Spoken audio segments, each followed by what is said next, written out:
Hello! Hi all. అలా ఇంకా సింహాచలం కొండ ఎక్కాం కష్టపడి. వెళ్ళేటప్పుడు చాలా టర్నింగ్స్ ఉన్నాయి. ఎందుకంటే టర్నింగ్స్ తర్వాత 3 డేస్‌లో చాలా చూసాం. కానీ ఫస్ట్ డే కదా! సో, నేను కొంచెం ఆశ్చర్యంగా చూసా. వెళ్ళి బైక్స్ పార్క్ చేసాం. దర్శనం కోసం వెళ్ళాం. ఫ్రీ దర్శనంకి పెద్ద లైనుంది. కనుక్కుంటే ఫ్రీ దర్శనంకి 1 అవర్ పడుతుందన్నారు. అప్పుడు అర్థమైంది దైవం అనే శక్తి జనాల్ని ఎంత ముందుకి నడిపిస్తుందో అని. ఇంకా మా నెక్స్ట్ ప్లానింగ్ ఉంది కాబట్టి ఫ్రీ దర్శనం ప్రిఫర్ చేయలే. 100 రూపీస్ టికెట్ తీసుకొని వెళ్ళాం. చిటిక వేసినట్లుగా 5 నిమిషాల్లో దేవుడి ముందుకి వెళ్ళి నిలబడ్డాం.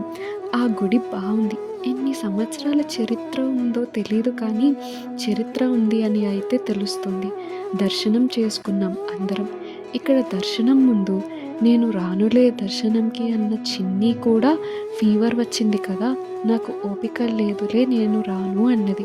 ఇక్కడ దివాకరే ఏం కాదు రండి నన్నైతే కన్విన్స్ చేయడానికి చెప్పినట్లు దగ్గరలో చర్చ్ ఉంది వెళ్తాంలే అని అన్నాడు.